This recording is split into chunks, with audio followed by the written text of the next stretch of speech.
బైక్లు నడుపుకునే వాళ్ళందరికీ, ఆటోలు నడుపుకునే వాళ్ళందరికీ, వీళ్ళందరికీ కూడా చాలా ఇబ్బంది అవుతుంది పెట్రోల్ డీజిల్ రేట్లు పెంచడం వల్ల అని చెప్పేసి చెప్తా ఉన్నారు, ఇబ్బందులు పడతా ఉన్నారు. నిజమా ప్రజలు?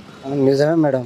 మొత్తం ఇప్పుడు పెట్రోల్ డీజిల్ అన్ని ఎక్కిస్తున్నారు కదా, చాలా ఇబ్బంది అయిపోయింది. మళ్ళీ మోడీ ఏమో ఎలక్ట్రిక్ వాహనాలు ఎక్కువ ప్రిఫర్ చేయండి, పెట్రోల్ డీజిల్ వాడకం తగ్గించండి, మనకి ఎక్కడి నుంచో రావాలని చెప్పి చెబుతా ఉన్నాడు. మరి కొన్న వాళ్ళందరి పరిస్థితి ఏంటంటారు? అంటే మేడం, వాళ్ళు డబ్బులు ఉన్న వాళ్ళు కోపించుకుంటారు, డబ్బులు లేని వాళ్ళు ఏం చేస్తారు మేడం?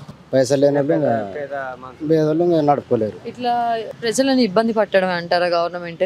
ఇబ్బంది మేడం, మొత్తం ఇబ్బంది కదా ఇప్పుడు అన్ని. అయితే ఇంకొకటి ఏంటంటే మనకి ఇంట్లో వాడుకునేటటువంటి సరుకులు ఇవన్నీ కూడా రేట్లు పెరిగిపోయాయి. మరి పెరిగినాయి మేడం, కూలీలు మాత్రం పెరగలేదు, మొత్తం మొత్తం పెంచేసినారు. మనకి అన్ని రకాల ఎట్లుంది అసలు ప్రజల పరిస్థితి ఎట్లా ఉంది? చాలా ఘోరంగా ఉంది మేడం. ఇట్లాంటి ఇబ్బందులు ఎదుర్కొంటా ఉన్నారు. ఏం చేస్తాం మేడం, తప్పదు కదా. అట్లే పైసలు ఉన్న వాళ్ళు పోసుకుంటారు పెట్రోల్ డీజిల్ అన్ని, ఇంకా పైసలు లేని వాళ్ళు ఇంట్లో కడ పెట్టుకోవాల్సి. మరి ప్రభుత్వాలు ఇబ్బంది పెడతా ఉన్నాయా జనాన్ని? ప్రభుత్వాలు అంటే మేడం, వాళ్ళు మనం ఏం చెప్పలేము, ఇబ్బంది వాళ్ళు చెప్పాలా. ఇప్పుడు సార్ వాళ్ళు ఉన్నారు, వాళ్ళు చెప్తే పైన నడుస్తుంది. ఇలా చూస్తే ఆడ చూస్తేనేమో మోడీ అట్లనే అంటాడు, ఇక్కడ చూస్తేనేమో రేవంత్ రెడ్డి అట్లనే అంటారు. మరి ప్రజల్ని పట్టించుకునేది ఎవరు? అంటే ఇంకా దేవుడు పట్టించుకోవాలి చూడు మేడం. డబ్బున్నోడు ప్రశాంతంగా బతుకుతున్నాడు, మరి డబ్బు లేక కూలీ నాలి చేసుకునే వాళ్ళ పరిస్థితి ఏంటి? లేదు మేడం, ఉన్నప్పుడు తినాలి, లేకుంటే లేదు, ఏం చేస్తాం. అట్లయిందా పరిస్థితి?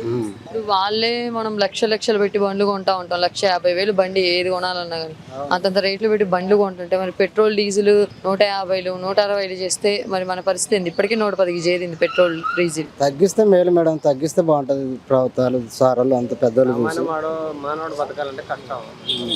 తగ్గిస్తే మంచిగా ఉంటుంది. డబ్బులు ఉన్న వాళ్ళు బతుకుంటారు, డబ్బు లేని వాళ్ళు ఇబ్బంది కదా. ఎవరైనా బంగారం కూడా అట్లే పెరిగిపోయింది. ఎవరు ఇట్లా బీదులు మాత్రం ఎవరు కొనలేరు. ఎట్లుంది అసలు? అంటే మిడిల్ క్లాస్ ఫ్యామిలీస్ పరిస్థితి ఏ విధంగా ఉంది? ఘోరంగా ఉంది మేడం. పరిస్థితి ఇంట్లోకే నడుస్తుంది సరిగా. ఎక్కడన్నా ఊర్లోకి వెళ్ళిపోవాలంటే కానీ, పెట్రోల్ వేసుకోవాలంటే కానీ పైసలు లేకున్నప్పుడు ఇంకా తప్పదు. మంచి ఎండలో కనీసం నీళ్ళు వసతి కూడా సర్కిల్ లేవు. అవును మేడం.